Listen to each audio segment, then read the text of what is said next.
Hello everyone, इस video में आज हम मार्ग बुक्स में मल्टी सीरीज का या सीरीज वाइज बिलिंग करने के कॉन्सेप्ट के बारे में जानेंगे। तो आइए पहले जानते हैं कि सीरीज वाइज बिलिंग क्या है। अगर आप डिस्ट्रीब्यूटर हैं और आपके बल्क में सेल बिल बनते हैं और आप अपने कस्टमर्स के लिए अलग अलग सीरीज में बिलिंग करना चाहते हैं, जैसे अगर आप चाहते हैं कि जब आप रिटेल कस्टमर के लिए बिलिंग करें तो उसकी सीरीज यानी कि उसका बिल नंबर अलग हो, जैसे कि रिटेल बिलिंग में सीरीज RE/0001/2023 इस तरह से हो, और जब होलसेल बिलिंग करे तो उसकी सीरीज WH/0001/2023 इस तरह से हो, और यहाँ RE का मतलब रिटेल है और WH का मतलब होलसेल है, फिर बिल नंबर है और फिर ईयर है। तो इस तरह दो अलग अलग सीरीज होने से आपको आसानी से पता चल जाएगा कि कौन सी रिटेल बिलिंग है और कौन सी होलसेल बिलिंग है। इसी तरह अगर आप चाहते हैं कि जिन कस्टमर्स को कैश में सेल करते हैं उनके लिए अलग सीरीज मेंटेन हो, और जिन कस्टमर्स को क्रेडिट में सेल करते हैं उनकी सीरीज अलग मेंटेन हो, और सीरीज वाइज बिलिंग करने से ये फायदा होता है कि आप आसानी से ट्रैक कर सकते हैं कि किस सीरीज में कितनी सेल हुई है, और साथ ही आप आसानी से आइडेंटिफाई कर सकते हैं कि कौन सा बिल किस सीरीज का है। आइए अब मल्टी सीरीज का प्रोसेस देखते हैं। इसके लिए डैशबोर्ड सेटिंग्स से कंट्रोल रूम के कॉरस्पॉन्डिंग कॉन्फ़िगर बटन पर क्लिक करेंगे। यहाँ सीरीज सर्च करेंगे, फिर मल्टी सीरीज को यस करके कॉन्फ़िगर बटन पर क्लिक कर देंगे। अब यहाँ आप सेलेक्ट करेंगे कि इनमें से आप किस ट्रांजैक्शन के लिए सीरीज क्रिएट करना चाहते हैं। तो जैसे सेल बिल पर क्लिक करते हैं, देन न्यू पर क्लिक करेंगे, फिर सीरीज नेम मेंशन करेंगे जो भी आप देना चाहते हैं। अब जैसे आप रिटेलर और होलसेल दोनों को अलग अलग प्राइस पर सेल करते हैं और आप चाहते हैं कि जब आप रिटेलर के लिए बिल बनाएं तो उसकी सीरीज अलग हो और होलसेलर की सीरीज अलग हो, ताकि जब रिपोर्ट निकाले तो दोनों सीरीज की अलग अलग रिपोर्ट देख सके। तो जैसे सीरीज नेम में रिटेल मेंशन करते हैं, डेट सेलेक्ट करेंगे कि ये सीरीज किस डेट से एप्लीकेबल होगी। फिर है मैक्सिमम लेंथ, इसका मतलब है कि आप मैक्सिमम 16 डिजिट्स तक सीरीज क्रिएट कर सकते हैं। फिर प्रीफिक्स मेंशन करेंगे, प्रीफिक्स का मतलब है कि सीरीज कैसे स्टार्ट हो, मतलब सीरीज के शुरू में क्या आए। अभी जैसे हम रिटेलर के लिए सीरीज क्रिएट कर रहे हैं और हम चाहते हैं कि सीरीज में पहले RE/ आए, फिर सफिक्स मेंशन करते हैं और इसका मतलब है कि सीरीज के लास्ट में क्या आए। तो जैसे मेंशन करते हैं /2023, और अब आप यहाँ नीचे इसका प्रीव्यू देख सकते हैं कि सीरीज इस तरह से क्रिएट होगी। फिर आप सीरीज को जो भी टाइटल देना चाहते हैं वो एंटर कर लेंगे।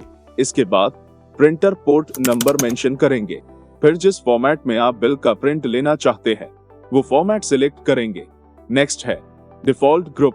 अभी जैसे हम यहाँ रिटेल बिलिंग की सीरीज क्रिएट कर रहे हैं, तो यहाँ आप सेलेक्ट कर सकते हैं कि रिटेल बिलिंग के टाइम केवल क्रेडिटर्स शो हो या डेटर्स शो हो, या फिर दोनों। तो अपने अकॉर्डिंग आप यहाँ चेक बॉक्स पर क्लिक कर देंगे।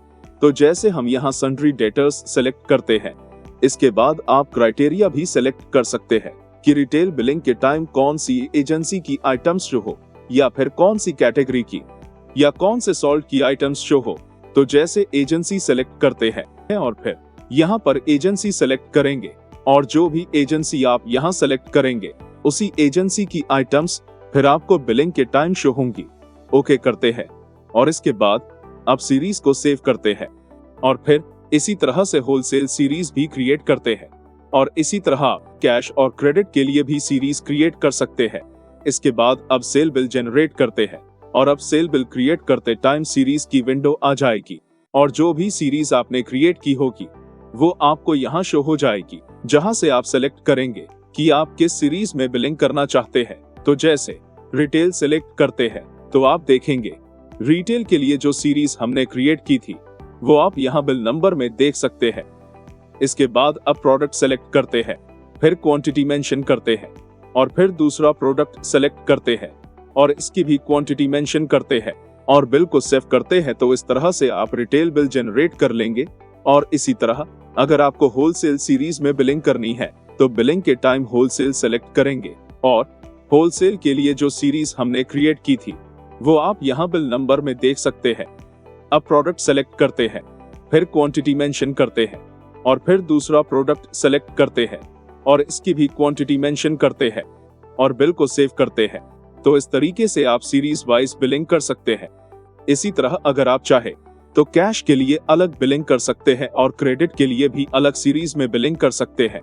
इसके बाद देखते हैं कि कैसे आप सीरीज वाइज बिलिंग की रिपोर्ट देख सकते हैं। तो इसके लिए रिपोर्ट्स से इन्वेंट्री रिपोर्ट्स से सेल्स एनालिसिस पर आएंगे। फिर जिस पीरियड की रिपोर्ट देखनी है उसे सेलेक्ट करेंगे।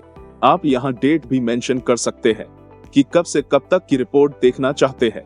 फिर सेलेक्ट करेंगे कि रिपोर्ट की समरी देखना चाहते हैं या डिटेल रिपोर्ट देखना चाहते हैं। अब मोर ऑप्शंस चेक बॉक्स में क्लिक करेंगे। फिर सीरीज सेलेक्ट करेंगे जिस सीरीज की सेल एनालाइज करना चाहते हैं। तो रिटेल, होलसेल, कैश और क्रेडिट सबको सेलेक्ट करते हैं और ओके पर क्लिक करेंगे। अगेन ओके पर क्लिक करेंगे। तो इस तरह आपको series wise sale report show हो जाएगी। अब आप यहाँ इनवॉइस नंबर को देख के आसानी से आइडेंटिफाई कर सकते हैं कि कौन से बिल्स रिटेल के लिए है और कौन से होलसेल के लिए है। यहाँ आपको रिटेल सीरीज के और होलसेल सीरीज के बिल्स शो हो जाएंगे। आप किसी भी रिकॉर्ड पर एंटर की प्रेस करके उसका बिल भी देख सकते हैं। तो इस तरह से आप मार्क बुक्स में सीरीज वाइज बिलिंग कर सकते हैं। Thanks for watching.